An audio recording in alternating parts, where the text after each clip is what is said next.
Assalamualaikum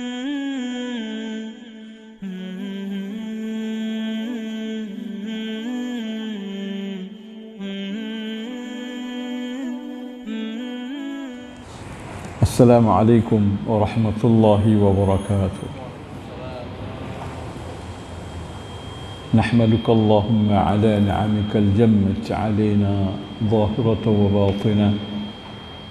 Wa nusalli wa nusallimu ala rasulika Muhammad ibn Abdullah wa ala alihi wa sahbihi wa man walah. Asyhadu an la ilaha illallah wahdahu la syarika lah. وأشهد أن محمدًا عبده ورسوله. عباد الله، أوصيكم جميعًا ونفسي بتقوى الله. وقال سبحانه: أعوذ بالله من الشيطان الرجيم. بسم الله الرحمن الرحيم. يا أيها الذين آمنوا اتقوا الله حق تقاته ولا تموتن إلا وأنتم مسلمون. Jamaah yang dirahmati Allah, marilah kita lanjutkan kajian kita. Kita malam ini mengkaji Syama'il Muhammadiyah, sifat, watak, tabiat yang melekat pada junjungan kita Nabi Muhammad sallallahu alaihi wasallam, untuk kita ketahui dan untuk kita teladani. Mengikut Rasul bagi kita wajib, maka mempelajari kehidupan beliau, sifat beliau, tabiat beliau juga jadi wajib. Sama seperti kita salat. Salat wajib hukumnya, fardu. Wuduk pun jadi wajib, karena tidak akan sempurna kewajiban salat kalau tidak ada wuduk. Maka pelajaran ini kita anggap penting untuk dipelajari dan diketahui oleh kaum muslimin semuanya. Kita sedang membahas tentang rahmatun Nabi, rahmatnya Nabi. Karena beliau adalah Allah utuskan sebagai rahmatan lil alamin. Wa ma arsalnaka illa rahmatan lil alamin. Dan tidaklah kami mengutuskan engkau ke dunia ini, wahai Muhammad, kecuali untuk jadi rahmat bagi seluruh isi alam. Surat Al-Anbiya ayat 107. Dan beliau juga mengatakan, Ana Muhammad, aku ini bernama Muhammad, wa Ahmad, dan juga bernama Ahmad, wa Al-Mustafa, dan juga sebagai orang yang duluan nanti dibangkit di hari akhirat, lalu orang lain dibangkitkan setelah beliau. Wa ana Nabiyyut Taubah, aku juga Nabi yang mengajak orang untuk bertaubat. Wa Nabiyyur Rahmah, dan Nabi yang membawa rahmat. Saya sedang menguraikan tentang rahmatun Nabi bil atfal, rahmat dan kasih Nabi kepada anak-anak. Kita sudah membahas kepada selain anak-anak, dan perlu kita bahas juga secara lengkap bagaimana kasih sayang Nabi kepada anak-anak. Aizai wa habbai rahimakumullah. Hati seorang manusia yang berbudi, yang memang manusia yang baik, pasti menyayangi anak-anak. Tidak hanya menyayangi orang-orang dewasa, anak-anak juga mereka sayang. Apalagi hati seorang Nabi yang memang diutuskan untuk jadi rahmat untuk sekalian alam. Lebih-lebih lagi, beliau ini lebih dari orang lain dalam mencintai anak-anak. Dari Anas radhiyallahu anhu, diriwayatkan oleh Muslim dalam hadis, Anas mengatakan, "Ma ra'aitu ahadan kana arhama bil 'iyali min Rasulillah sallallahu alaihi wasallam." Saya tidak pernah melihat seseorang yang lebih menyayangi anak-anak selain Nabi sallallahu alaihi wasallam. Sangat sayang beliau kepada anak-anak. Sangat cinta kepada anak-anak. Kalaulah anak-anak sedang bermain-main, kebetulan beliau lewat di depan mereka, tidak pernah beliau lupa, tidak pernah lupa memberi salam, Assalamualaikum. Dan kadang-kadang kalau sempat, beliau mengusap-usap kepala mereka, yusallimu alaihim wa yamsahu ru'usahum rahmatan bihim. Beliau memberi salam dan kadang-kadang mengusap-usap kepalanya. Begitu sayang dan kasih beliau kepada anak-anak. Harapan masa depan, calon pemimpin masa depan, calon umat yang akan membawa agama Islam ini dalam kehidupan di masa akan datang, calon pahlawan-pahlawan Islam masa depan. Jadi pandangan beliau tidak hanya sebagai seorang bapa yang mengingin anak-anaknya baik, tapi lebih jauh sebagai Nabi yang ingin calon-calon umat yang terbaik di masa yang akan datang. Berpikir jauh beliau ke depan, tidak hanya melihat anak-anak sekarang, tapi pandangan beliau ke masa akan datang. Maka kalau kita berhadapan dengan anak-anak juga begitu, mengasihi, menyayangi, dan memandang mereka sebagai manusia-manusia yang akan berjuang setelah kita, sehingga kita memberi perhatian yang sangat wajar kepada mereka untuk kita didik, kita latih, kita beri adab, kita berilmu, sehingga mereka menjadi insan-insan yang baik di masa-masa yang akan datang. Aizai wa hibba rahimakumullah. Untuk terciptanya generasi anak-anak yang baik, malah seperti saya katakan, Rasulullah SAW memerintahkan orang untuk memilih calon ibu anak-anak dengan baik. Jangan sembarang nikah. Di antara syarat nikah, kriteria yang orang selalu memandang di dalam memilih istri, tunkahul mar'atu li arba'. Orang nikah karena ada 4. Mereka lihat 4 hal. Li jamaliha, karena kecantikan. Wali maliha, karena kekayaan. Wali hasabiha, dan karena keturunan. Wali diniha, dan karena agama. Fadfar bidzatid din. Beliau menutup fadfar bidzatid din. Rebut olehmu wanita yang menghayati agama, wanita yang mengamalkan agama dalam hidup mereka.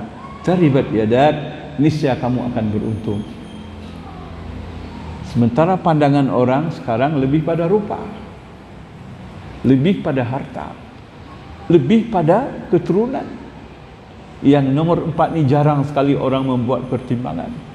Padahal keberkahan, kebaikan seorang anak bermula dari ibunya yang salihah. Ya. Maka ibu anak-anak harus pilih. Mungkin kita tidak saat lagi memilih istri, pilihlah menantu-menantu sekarang. Cari menantu-menantu yang memenuhi kriteria ini. Dan yang lain umpama kurang, ambillah yang nomor 4 ini, fasfar bidzatid din taribat yadak. Pilihlah wanita yang beragama supaya beruntung dalam kehidupanmu, beruntung dalam keturunanmu, beruntung dalam perjuangan hidupmu. Allahu akbar. Aizai wa hibbai rahimakumullah. Jasa Nabi kepada anak-anak sangat besar. Beliau menitip anak-anak ini kepada orang tua dengan meminta orang tua itu bertanggungjawab. Tidak boleh melengahkan, melalaikan kewajiban dan tugas seorang bapa. Begitu juga seorang ibu. Dalam hadis yang sahih beliau mengatakan, kullukum ra'in. Semua kalian, wahai umatku, pemimpin. Wa mas'ulun ar-ra'iyati. Dan semua harus bertanggungjawab kepada yang dipimpin. Fal imam, seorang imam ra'in. Seorang pemimpin memang dia ibarat seorang pengembala. Ra'in itu pengembala. Ya. Wa mas'ulun ar-ra'iyati, dan dia harus bertanggungjawab kepada yang dipimpinnya. Farrajulu ra'in fi ahli baiti. Seorang bapa adalah pemimpin yang bertanggungjawab di dalam keluarganya. Wa mas'ulun ar-ra'iyati, dan akan diminta tanggungjawab oleh Allah terhadap yang dipimpinnya. Wal mar'atu ra'iyatun wa mas'ulatun ar-ra'iyatiha. Seorang istri pemimpin di rumah suaminya, dan ia harus bertanggung jawab di dalam tugasnya di rumah tangga itu. Sampai seorang pembantu, seorang budak, wal 'abdu ra'in fi mali sayyidihi. Seorang pembantu juga pemimpin dalam mengurus harta tuannya. Wa mas'ulun ar-ra'iyati, dan dia juga diminta tanggung jawab terhadap apa yang diberi tugas untuk dilaksanakan olehnya. Aizai wa hibbai rahimakumullah. Anak-anak di zaman Nabi disuruh beri nama yang baik. Di antara tugas seorang bapa, seorang ibu ialah ayyuhsina ismahu, memberi nama yang baik.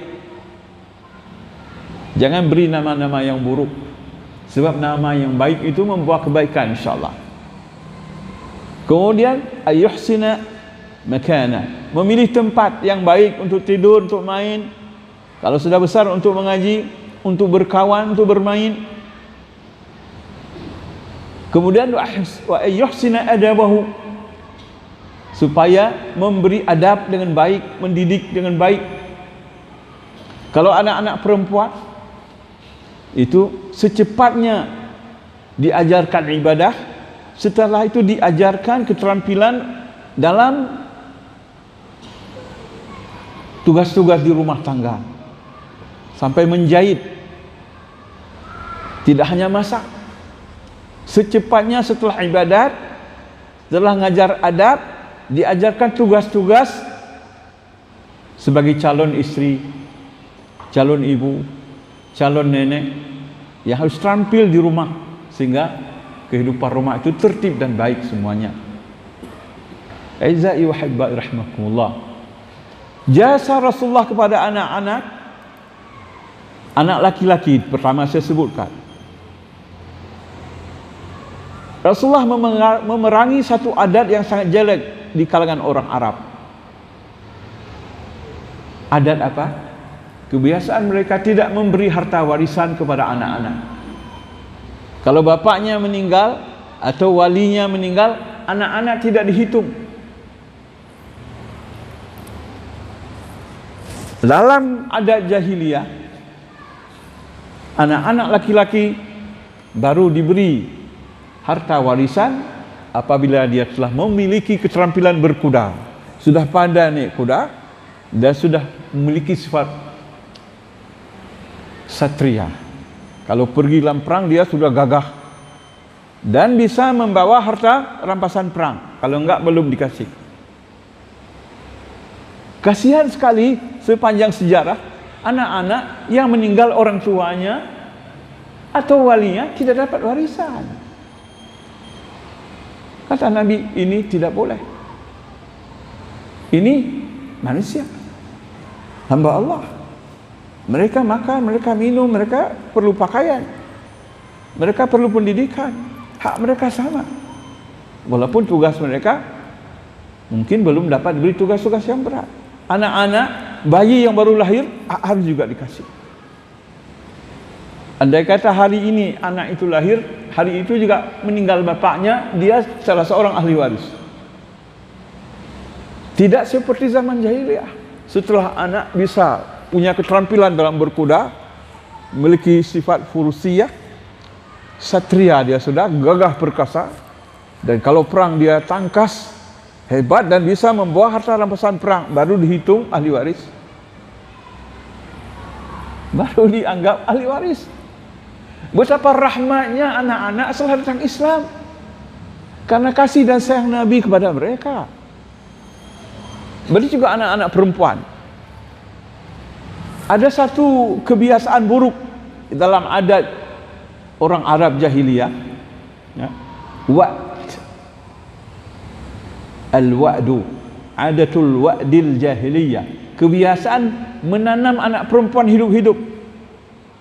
Bila dikhawatirkan susah mengurusnya, bila dikhawatirkan membawa aib untuk keluarga, bila dikhawatirkan tidak cukup uang untuk membesarkannya, biasanya mereka menanam hidup-hidup. Sifatnya disebut wa'du, orangnya mau'udah. Ada dalam Quran, wa idzal mau'udatu su'ilat, ketika anak-anak yang dikuburkan hidup-hidup ditanya oleh Allah. Ini tabiat, adat, budaya yang sangat jelek dalam tradisi jahiliyah. Sehingga Allah mengatakan dalam surat An-Nahl ayat 58, wa idza busyira ahaduhum bil untha dhalla wajhuhu muswadda wa huwa kadhim. Apabila salah seorang mereka diberitahu tentang kelahiran anak perempuan, langsung matanya muswadda, hitam, wa huwa kadhim, dia sangat marah, jengkel sekali kepada istrinya, dan dia jengkel terhadap nasibnya. Tidak hanya menanam anak, kadang-kadang anak setelah ditanam anak, ibunya juga diceraikan, dibuang, gak dihiraukan. Padahal lahir anak perempuan bukan karena ibunya, karena kromosom yang ada dalam bibit sel laki-laki dan sel wanita. Bukan salah orang perempuan. Laki-laki membawa kromosom XI, perempuan membawa kromosom XX. Dalam nutfah, bila nutfah sudah bertemu dengan ovum ini sel telur wanita dikawini oleh sel laki-laki. Kromosom apa? Kalau kebetulan kromosom X dari laki-laki bertemu dengan X perempuan, karena perempuan tidak ada I, maka lahirlah anak perempuan XX. Bila kromosom I dari laki-laki bertemu dengan X perempuan, jadilah anak laki-laki. Jadi bukan istri yang salah, pembawaan kromosom dari laki-laki yang menentukan jenis kelamin. Begitu Allah terangkan dalam Quran, dan dibuktikan dalam ilmu kedokteran, khususnya ilmu embriologi. Ternyata sangat benar Al-Quran ini. Baru diketahui hanya beberapa puluh tahun belakangan. Sebelumnya mereka sangka ditentukan oleh dua-dua. Bukan, yang tentukan kata Allah dari laki-laki. Laki-laki yang menentukan. Jadi mereka sangat marah kepada istri, anak ditanam. Malah kata Allah, yatawara, mereka bersembunyi, lari, minal qaumi, dari kaumnya, min su'i ma busyra bih, karena buruknya berita yang didengarnya. Lalu Allah mengatakan, ayumsikuhu ala hunin am yadussuhu fit turab. Allah tanya, apakah mereka mempertahankan anak perempuan itu, bayi yang lahir itu, dengan keyakinan mereka akan hina, akan membawa kemelaratan, atau mereka masukkan ke dalam tanah, mereka benamkan, yadussuhu fit turab, atau mereka benamkan ke dalam tanah. Itu firman Allah. Allah katakan, sa'a ma kanu yahkumun. menanam anak hidup-hidup, anak perempuan. Begitu Rasulullah datang membawa Islam, rahmat pertama dirasakan oleh anak-anak perempuan. Allahu Akbar. Berapa besar jasa Nabi kepada anak-anak perempuan ini. Kalaulah mereka lahir dalam keluarga kaya, mungkin selamat. Kalau lahir dalam keluarga miskin, mereka tidak selamat. Dikhawatirkan tidak cukup biaya untuk memberi kebutuhan hidupnya. Datang Rasulullah mengatakan dalam hadis yang sahih. Rasulullah mengatakan, "Man kana lahu 3 banatin fasabara 'alayhinna wa at'amahunna wa saqahunna wa kasahunna kunna lahu hijaban minan nar yaumal qiyamah." Siapa orang yang memiliki 3 orang anak perempuan, fasabara alaihinna, orang itu sabar dalam mendidik anaknya yang perempuan ini, tabah dan sabar mendidiknya, wa at'amahunna, dan mereka memberi makanan, wa saqahunna, dan mereka memberi pakaian kepada anak-anak mereka ini, wa kasahunna, dan memberi pakaian, memberi minuman, min jidati, dari hartanya yang halal, kunna lahu hijaban minan nar yaumal qiyamah. Anak-anak perempuan ini menjadi penghijab daripada api neraka di hari akhirat.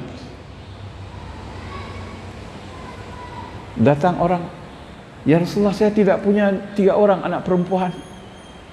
Saya mau ada 3 orang lagi seperti sabdamu ya Rasulullah. Saya cuma punya ada 2 orang anak perempuan. Yang 2 juga kamu urus dengan baik, beri makan, minuman, pakaian dari jenis harta yang halal, kamu masuk surga." "Ya Rasulullah, saya cuma punya 1 Yang 1 juga kamu urus dengan baik." Modal masuk surga adalah anak perempuan yang dididik dengan baik, dengan sabar, dengan tabah, dengan makanannya halal dibesarkan, minuman, pakaian, semua harus dari yang halal. InsyaAllah ibu bapaknya jaminan surga. Jaminan surga. Aizai rahimahullah rahimakumullah. Lihatlah, sepatutnya kaum wanita itu bersyukur Islam dengan kehadiran Rasulullah SAW telah menempatkan mereka pada posisi yang sangat terhormat, dijaga, dipelihara, dilindungi, diajari. Tidak hanya agama, tidak hanya ibadat, termasuk diajarkan ilmu syair, ilmu mengarang, sehingga banyak pemudi-pemudi di zaman Rasulullah jadi pengarang, jadi ahli syair, jadi juru bicara, jadi guru untuk perempuan-perempuan. Mana ada pendidikan dunia seperti ini? Rasulullah yang memulainya. Malah ketika Islam bangkit, wanita-wanita di Eropa belum dibiarkan untuk bersekolah, belum diajarkan hal yang penting. Perempuan hanya dianggap alat untuk produksi keturunan. Pandangan Barat dulu, ya, sebagai alat produksi, untuk memproduksi bayi, tidak lebih dari itu.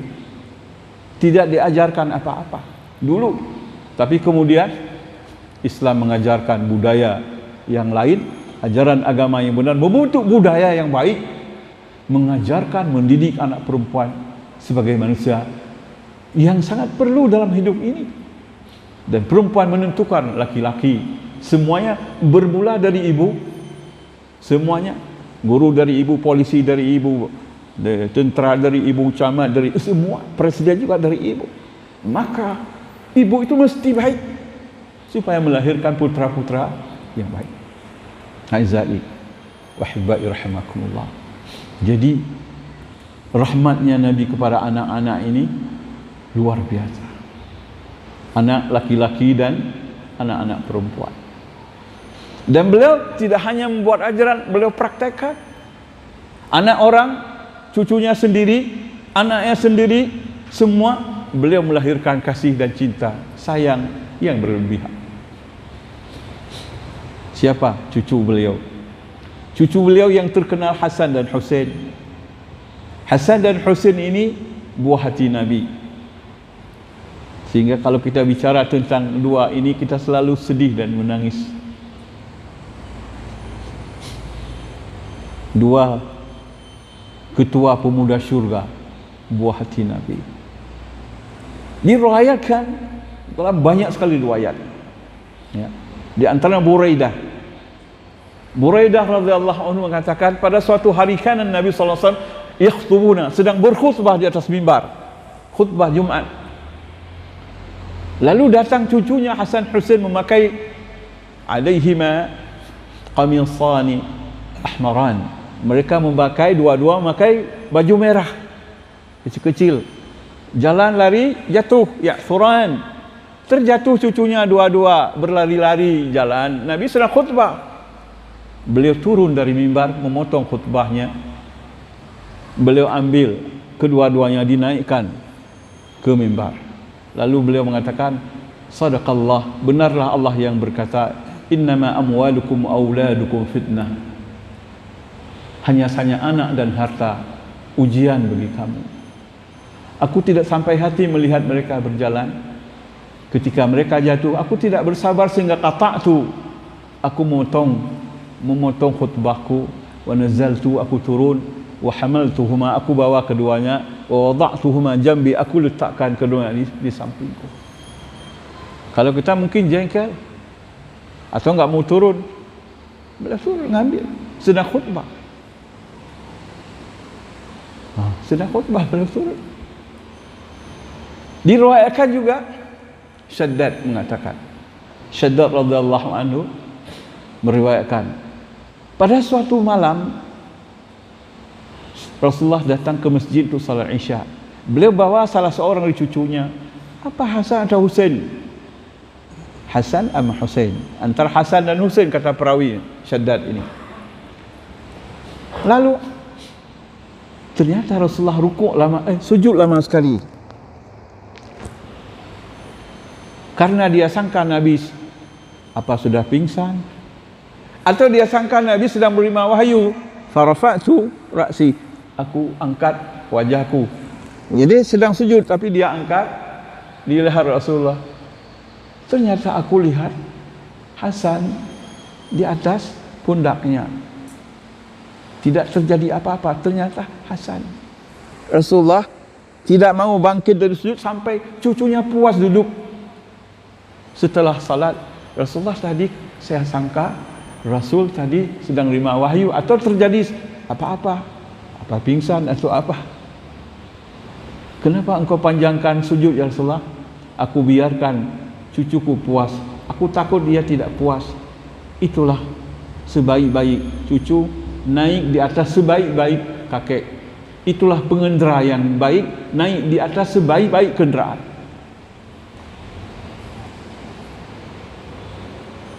Tidak hanya cucu yang laki-laki, cucu perempuan, anak Zainab bernama Umamah bintu Abil As, anak Zainab.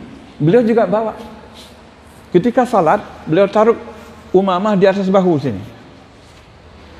Waktu rukuk, beliau letak Umamah. Waktu bangun lagi, ambil lagi, taruh sini. Begitu Rasulullah sallallahu alaihi wasallam. Ya. Bawa cucunya yang perempuan ditaruh di bahu sedang salat.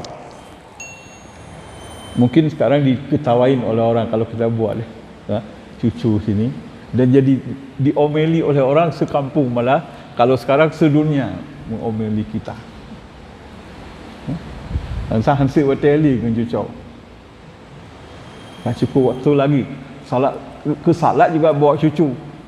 Tapi Rasulullah sallallahu alaihi wasallam melakukannya. Tapi kita mungkin ya enggak usah ya, setiap mengganggu salat, mengganggu orang. Tapi Rasulullah telah menunjukkannya. Tapi orang lain enggak berani bawa juga. Enggak ada yang niru. Dan yang begini mungkin enggak perlu ditiru. Tidak dianggap satu sunnah yang harus diikuti. Ini jangan jadi perbincangan, jadi fitnah nanti. Saya suruh bawa cucu ke masjid, suruh bawa anak. Tidak, saya enggak. Cuma menceritakan begitu Nabi memperlakukan cucunya yang perempuan dan laki-laki. Dan juga anak-anak orang.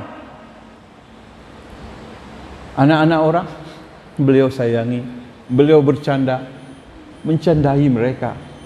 Sehingga mereka merasa senang, merasa bahagia. Dan tidak takut melihat pemimpin, tidak takut melihat Rasul dan Nabi Allah.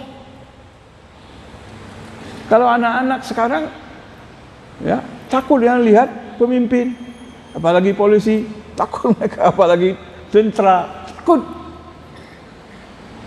Apalagi bupati, nggak pernah anak-anak salaman dengan bupati, nggak ada. Rasulullah mengusap, membelai anak-anak dengan penuh kasih dan penuh cinta.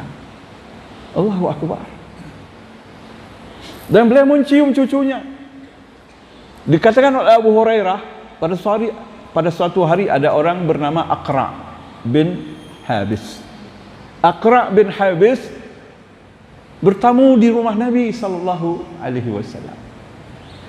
Dia lihat Nabi mencium Hasan. Qabbala wa kana ar-rasul sallallahu alaihi wasallam yuqabbilu al-Hasan. Beliau mencium Hasan, anak Fatimah. Maka dikatakan oleh Aqra, innali min auladin asyratan. Aku punya 10 orang anak. Falam uqabbil hadan minhum, belum saya cium satu pun. Kata Aqra bin Habis. Di ulun tuan Rasulullah nanti peluh dro anak ulun, mesti dro nan cium. Aku punya 10 orang putra dan putri, tidak pernah saya cium satu pun Rasulullah. Rasulullah mengatakan, man la yarham la yurham. Siapa yang tidak mencintai, tidak mengasihi, tidak dicintai dan tidak dikasihi. Man lam yarham la yurham. Siapa yang tidak menyayangi, ia tidak akan disayangi. Aizai rahimakumullah jami'an. Kita lihat bagaimana Rasulullah mengajarkan cinta dan kasih kepada anak-anak. Sebab anak-anak yang kurang kasih dan sayang, dia tumbuh dalam keadaan tidak normal. Dia jadi orang kejam, jadi orang pendendam, orang ganggu orang, karena dia dari kecil tidak merasakan sifat kasih sayang. Maka banyak anak-anak yatim yang seharusnya dia anak yang saleh, karena keyatiman jadi anak yang kasar. Karena tumbuh tidak cukup kasih sayang. Hilang kasih sayang orang tuanya laki-laki. Sementara ibunya mungkin tidak sempat menyayangi karena mencari rezeki, atau kawin dengan bapak tiri, membawa masalah lagi, sehingga tabiat anak yatim banyak yang keras dan kasar, banyak yang jadi pengecut, banyak yang kecil-kecil sudah mencari rezeki sebelum waktu mencari rezeki, sehingga mereka terpengaruh dalam pergaulan dengan pergaulan yang salah dan pergaulan yang merusak masa depannya. Anak-anak yang yatim harus ada yang menyayangi. Rasulullah berpesan, siapa yang keturunannya, saudaranya meninggalkan anak-anak yatim, fal yatabannihi, hendaklah dia ambil sebagai anak angkatnya sampai dia dewasa. Ana wa kafilul yatim kahataini fil jannah. Saya bersama orang yang mengurus anak yatim begini nanti di surga, kata Rasulullah. Bukankah karena kasih dan sayang? Lihatlah betapa banyak anak yatim tidak teruruskan. Lihatlah berapa banyak potensi-potensi yang sangat bagus terbiarkan, tidak ada yang ngurus. Karena kasih dan sayang kita ya yang lemah. Tidak cukup kasih dan sayang kita kepada anak-anak. Aizai rahimakumullah jami'an. Maka dari sekarang kita ini membuka hati kepada anak-anak. Biasakah kita mencium? Rasulullah putranya Ibrahim disusukan jauh. Anak kecil Ibrahim disusukan pada sebuah rumah jauh di Madinah. Beliau tiap hari datang dengan sahabat hanya untuk menimang Ibrahim dan menciumnya. Kemudian dia kembalikan. Datang selalu dengan membawa asap, yaitu membakar kayu gahru. yudakhinuhu, membakar kayu gaharu. Lalu beliau menimang-nimang, mencium, kemudian beliau pulang. Maka ketika Ibrahim ini meninggal, beliau menangis terisak-isak, sehingga ada sahabat seperti Abdurrahman bin Auf mengatakan, wa anta ya Rasulullah, wa anta ya Rasulullah, wa anta ya Rasulullah, kenapa engkau menangis ya Rasulullah, sedangkan engkau melarang orang menangis? Kata Rasulullah, hadhihi rahmah, inilah rahmat dan kasih sayang yang diberikan oleh Allah ke dalam hati orang yang beriman. Maka besarkan anak cucu dengan kasih dan sayang, dengan penuh cinta, di samping mengajarkan mereka ilmu agama, memberi adab kepada mereka, dan membekali mereka dengan sesuatu yang perlu untuk kehidupan mereka. Ciumlah mereka, berdoalah untuk mereka, berilah perhatian untuk mereka, sampai jadi keturunan kita yang akan beramal setelah kita tidak ada, dan fahala-fahala yang mereka dapati di peramalan akan mendapat jatah kita untuk ikut menikmati jasa-jasa itu. Subhanakallahumma bihamdika astaghfiruka wa atubu ilaik, wa akhiru da'wana anil hamdulillahi rabbil alamin, wassalatu wassalamu ala nabiyyina Muhammadin wa ala alihi washabbihi ajma'in. Assalamu alaikum warahmatullahi wabarakatuh. Rabbi wal islam dini wa Muhammadan rasul